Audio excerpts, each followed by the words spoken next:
بسم اللہ الرحمن الرحیم۔ السلام علیکم ورحمۃ اللہ وبرکاتہ۔ حضور صلی اللہ علیہ وسلم کی حضرت عبداللہ بن عباس رضی اللہ تعالی عنہ کو چند اہم نصیحتیں۔ حضرت عبداللہ بن عباس رضی اللہ تعالی عنہ حضور صلی اللہ علیہ وسلم کے چچا حضرت عباس رضی اللہ عنہ کے بیٹے تھے۔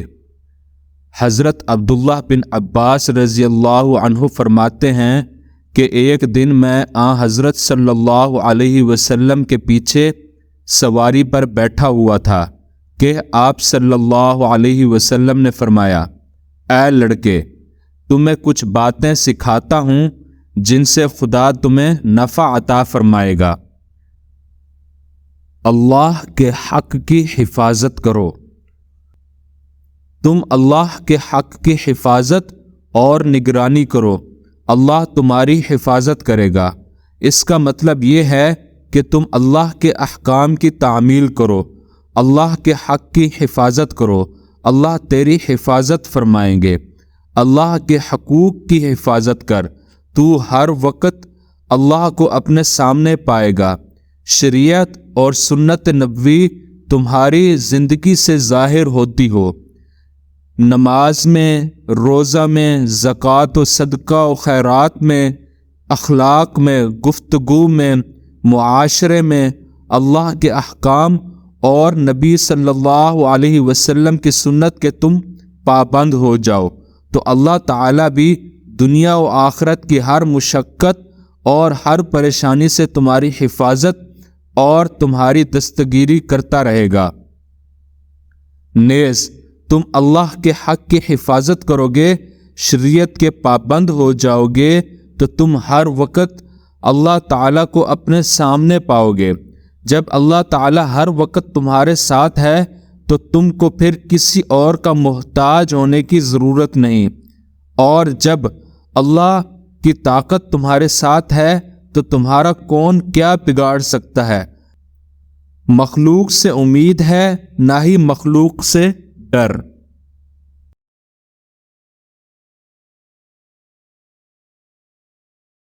صرف اللہ سے مانگو۔ دوسری نصیحت آپ صلی اللہ علیہ وسلم نے یہ فرمائی کہ جب تمہیں کچھ مانگنے کی ضرورت پیش آ جائے تو صرف اللہ سے مانگو۔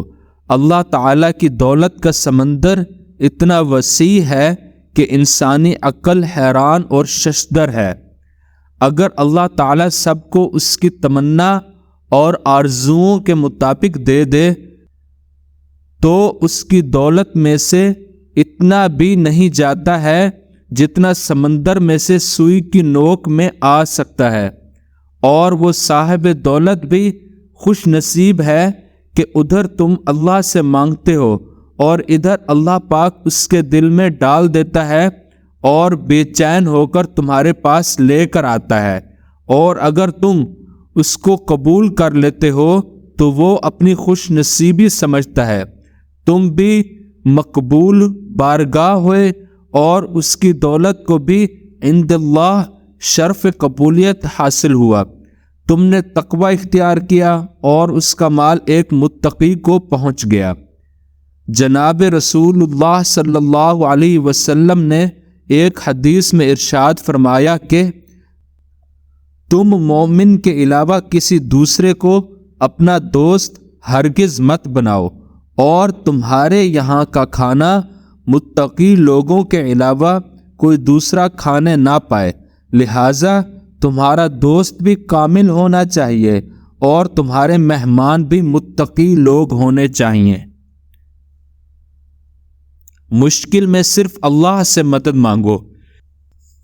تیسری نصیحت آپ صلی اللہ علیہ وسلم نے یہ فرمائی ہے کہ جب تم کسی مصیبت دشواری میں مبتلا ہو جاؤ، کسی پریشانی میں، بیماری میں یا دشمنوں کے نرغے میں آ جاؤ اور ہر طرف سے تمہیں ستایا جا رہا ہو، تو ایسے حالات میں تمہارے دستگیر صرف خدا تعالی ہی ہیں، اس لیے صرف اسی سے فریاد رسی کرو اور اسی سے مدد مانگو۔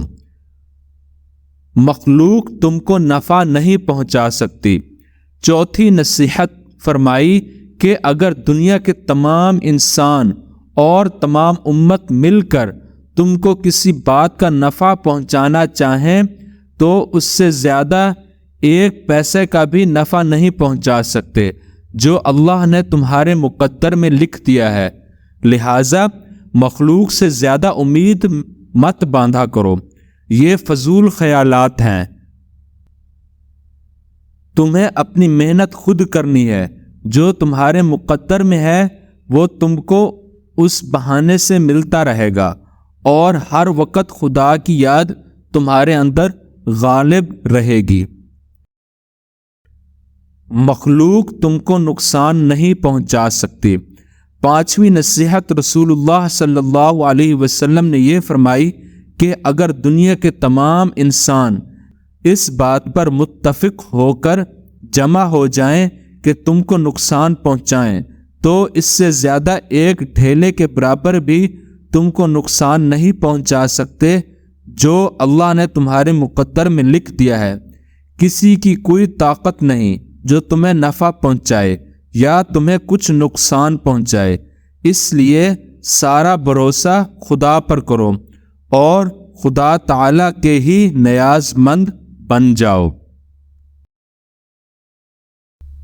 ابن اسحاق اور بحقی رحمۃ اللہ علیہ نے روایت کی ہے کہ جنگ احد میں حضرت قتادہ بن نعمان رضی اللہ تعالی عنہ کی آنکھ میں تیر لگا جس سے آنکھ نکل کر رخسار پر آ گئی۔ نبی کریم صلی اللہ علیہ وسلم نے حضرت قتادہ رضی اللہ عنہ سے فرمایا کہ اگر چاہو کہ یہ آنکھ اچھی ہو جائے تو میں اس کو اس کی جگہ پر رکھ دوں، اچھی ہو جائے گی، اور اگر چاہتے ہو کہ جنت ملے تو صبر کرو۔ حضرت قتادہ رضی اللہ عنہ نے عرض کیا، یا رسول اللہ، جنت تو بڑا اچھا انعام ہے لیکن مجھے کانا ہونا برا معلوم ہوتا ہے، آپ میری آنکھ اچھی کر دیجئے اور جنت کے لیے بھی میرے واسطے دعا فرمائیے۔ آپ صلی اللہ علیہ وسلم نے ان کی آنکھ کا ڈھیلا اٹھا کر اس کو اس کے حلقے میں رکھ دیا۔ اس کی روشنی دوسری آنکھ سے بھی تیز ہو گئی اور ان کے لیے جنت کی بھی دعا فرما دی۔ ایک روایت میں ہے کہ حضرت قتادہ رضی اللہ تعالی عنہ اپنی آنکھ کی پتلی کو ہاتھ میں لیے ہوئے حضور صلی اللہ علیہ وسلم کی خدمت میں حاضر ہوئے۔ آپ صلی اللہ علیہ وسلم نے فرمایا، اگر تو صبر کرے تو تیرے لیے جنت ہے، اور اگر چاہے تو اسی جگہ رکھ کر تیرے لیے دعا کر دو۔ حضرت قتادہ رضی اللہ عنہ نے عرض کیا، یا رسول اللہ، میری ایک بیوی ہے جس سے مجھ کو بہت محبت ہے، مجھ کو یہ اندیشہ ہے کہ اگر بے آنکھ رہ گیا تو کہیں وہ میری بیوی مجھ سے نفرت نہ کرنے لگے۔ آپ صلی اللہ علیہ وسلم نے اپنے دست مبارک سے آنکھ اس کی جگہ پر رکھ دی اور یہ دعا فرمائی، اے اللہ، جس طرح قتادہ نے تیرے نبی کے چہرے کی حفاظت فرمائی، اسی طرح تو اس کے چہرے کو محفوظ رکھ اور اس کی آنکھ کو دوسری آنکھ سے بھی زیادہ خوبصورت اور تیز نظر بنا، اور آنکھ کو اسی جگہ رکھ دیا۔ اس وقت آنکھ بالکل صحیح اور سالم بلکہ پہلے سے بہتر اور تیز ہو گئی۔ اس طرح حضرت قتادہ رضی اللہ عنہ کو 3 چیزیں حاصل ہو گئیں: آنکھ کی بینائی، جنت کا حصول اور بیوی کی محبت۔ اللہ تعالی ہم سب کو صحابہ رضوان اللہ علیہم اجمعین کے نقش قدم پر چلنے اور رسول اللہ صلی اللہ علیہ وسلم کے فرمان کے مطابق زندگی بسر کرنے کی توفیق عطا فرمائے، آمین۔ دوستو، اگر آپ کو ہماری ویڈیوز پسند آ رہی ہیں تو لائک کر دیجئے، اپنے دوستوں اور عزیزوں کو شیئر کیجئے اور چینل کو ضرور سبسکرائب کریں۔ اللہ نے چاہا تو یہ ویڈیوز کسی نہ کسی کے لیے ہدایت اور کامیابی کا ذریعہ بنیں گی، انشاءاللہ۔